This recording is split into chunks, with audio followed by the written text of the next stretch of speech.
ci rencontre boobu entre Karim et le président Diomaye. waaw xam nga ñoom am nañ ay liens depuis la présidentielle. Quand il fallait soutenir le PASTEF. Oui. Parce que nous on devait faire barrage à quelqu'un. Ah oui. Donc ils ont des liens léegi moom bu mu tukkee le président Diomaye ñu ngi ko ci remercier bi mu waree dem donc daf ko contacter ne ko man damay ñëw Qatar xam nga loolu c'est la moindre des choses. yow xam nga ne Karim mi ngi fay liggéey fa nga dëkk sénégalais la kilifa la. yow ngay président réew mi c'est très normal. nga ngeen waxtaan. pour ngeen gisante. pour waxtaan ce n'est absolument pas politique. C'est quelque chose boo xamante ni dafa rafet ñu koy rafetlu. nga ne ko maa ngi dem fii ak fii mais ce serait au Qatar voilà dans l'ordre normal des choses muy lu ñu rafetlu loolu. Très bien alors yaa ngi koy wax léegi c'est vrai que ne doo leen addu sur des questions yi nga xam ne sénégalais yu ci bari dañu leen ciy xaar mais souvent nag des questions essentielles dañuy gis PDS jël position wala addu ci bokk na ci le rapport de la Cour des comptes qui bu ñu sukkandikoo ci Parti démocratique sénégalais a aussi jeté un discrédit sur la gestion des finances publiques et altéré même la perception que l'opinion internationale avait du Sénégal. Ça, c'est l'opinion du Parti démocratique sénégalais. Est-ce que vous pouvez y revenir? Ce qu'on a dit en fait dañu ni que rapport Cour des comptes bi mais ñëpp xam nañ ni yi fi xew bi mu amee également ñun dañu gëm le principe du contradictoire. Oui. Par exemple ça c'est personnellement ma critique à moi sur le rapport c'est parce que man mënuma xeex ne créer amul double degré de juridiction.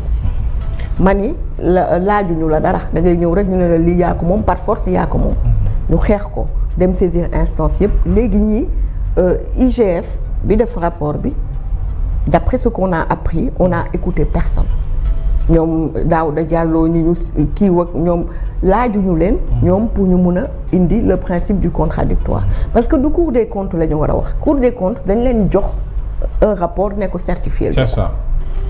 Alors que visiblement ce que j'ai entendu des ministres de l'APR ñoom ñëpp ñu wax ko kenn laaju leen.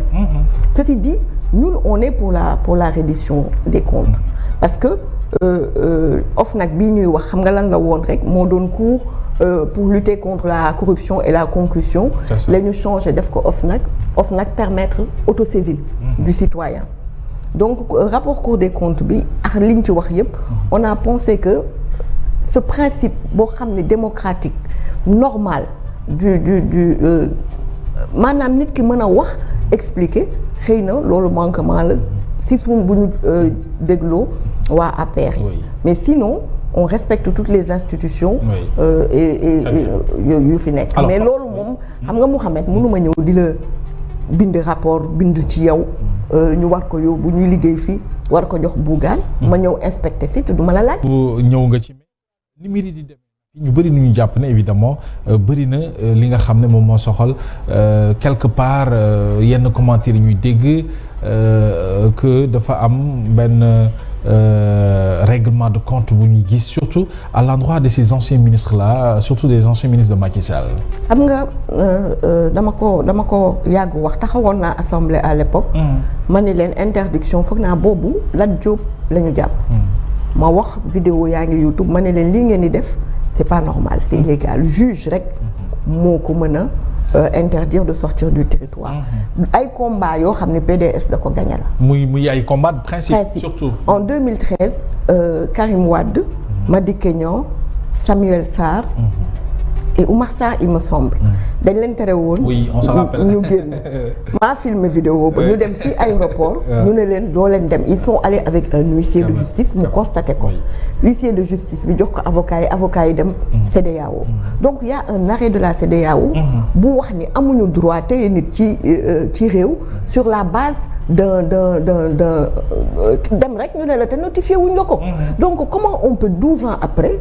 ce que je dis mooy revenir à ce qui s'est passé ñuy dundaat la même chose. avec par exemple Mansour Faye. c'est-à-dire PDS du parti boo xamante ni lu normalu suñu pire ennemi. bu amee lu ko dal wala suñu noonu mais su normalul dañu naan normalul. nañ respecter les règles démocratiques et les règles de droit. mënuñu éternel recommencement. loolu moom c'est pas bien ba pare leneen itam. on a des cas qu'on n'a pas compris. Farba Ngom man ñaari yoon assemblée laa mës a wax ak Farba Ngom benn bi maa ngi ànd ak sama yaay waxi sax ñu romb bureau y avait du monde lu ñu dugg nuyoo waxtaan.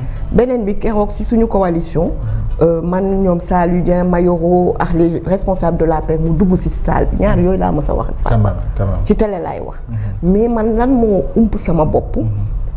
Est-ce qu'on juge li ma waxoon ca temps wu CREI yi est-ce que on juge Karim pour des faute de gestion non rapport au contraire quitus de bonne gestion la ko jox Karim toppee wuñ ko benn corps de contrôle d'accord ni nga ko topp naan ko yaa moom lii wak renversement de la charge léegi tey su ma gisaatee lii daf ma ko xaw a fàttali parce que le débat ce que je comprends du débat Farba ne doit pas être riche c'est ce que j'ai compris du débat maintenant léegi prouver liggéeyam la kuy homme d'affaires war nga am xaalis waruñu la étouffer ku ci mel ni aujourd'hui Tahirou le cas de Tahirou Sarr qui a même consigné joxe caution justice accepté ko et ba léegi il reste en prison oui parce que Farba man li ma metti ci li ma doy waar metti c'est trop dire mais man si li ma comprendre liiruma ko nag xaw ma lu ñu ko toppee mais li ma comprendre ci journaux yeeg presse yi lu ñu wax le monsieur trésor moo ko fay trésor moom ku mu fay mënul nekk lu illicite trésor Sénégal foog naa moo fay nit fay ko trésor Sénégal mënul ñu ne lu mu génne dafa illicite parce que mooy li gën a wóor à moins que mu amoon ay nit ñu fa nekk di def du faux mu ñaari cas yu jaaxalan Tahirou ak Farba yo géré ñu faut être honnête c'est-à-dire qu'on l'aime pas mani la man ñaari yoon laa wax ak Farba xaw ma ko mais léegi kenn yeneen yi également ñu koy ñuy wax yeneen cas yi man pour man bu ñu buggee réaliser yëf bi na dem ak sérénité mais on n'entend que c'est-à-dire du ñu dégg def nañ di gisuñu bilan amul dara lu ñu mën a poser ne un an yi on a fait ça positivement cela on n'entend que des procédures judiciaires alors que procédure judiciaire dafa war a naturel c'est ça ba nga xamante ni ku ñu jàpp doo kaas sax absolument parce que da ngay xam ni lépp jaar na yoon ça se trouve que xëy na liñ leen di ji xëy na ñoo ko def mais niñ ko defee ak trésor biñ ci boole moo xaw a jaaxal moo ëlëm xelu askan bi yàlla monsieur là également ñu ni moom dañ ko corrompre waaw mais ku ñu corrompre itam corrupteur bi ana moom mooy le monsieur Diop yooyu yëpp man daal j'en appelle au président Diomaye Faye et à son premier ministre bu ñu tax ba ni ñu ñëwee ci réew mi mu rafet des jeunes ñëpp voilà mu am benn élan boo xamante ne bu ñu nangu mu xajam ci ay contre naa diw ànduma ak diw da leen di yàqal rek et ça c'est par expérience par exemple je suis sûr que le président Macky Sall boo ko delloo woon gannaaw du génn dugg ci ay affaire u CREI yi ay affaire u très bien mi ngoog dafa mel ni du ñu jàng suñu ay erreur loolu nga bëgg a wax mais ñu ñëw ci question Nafi bu am solo bu ñëpp di xaar nag mooy ñu ngi dem ci ñaar fukki fan ak juróom-ñett dialogue national bi nga xam ne le 28 mai le président de la République moo ko woote et puis bëri na ci ay formation politique ay parti mouvement ñenn ñi joxe nañu seen accord ñenn ñi par principe duñu dem ci boobu le dialogue Parti démocratique sénégalais dina participer ci dialogue boobu ou pas c'est la question directe mais man comprendre naa ñi dem parce que ñun bañ ñu defee ni dañ ñun demuñu dialogue vous vous rappelez maintenant ñun def nañ plusieurs réunions on n'a pas encore pris de décision on nous a demandé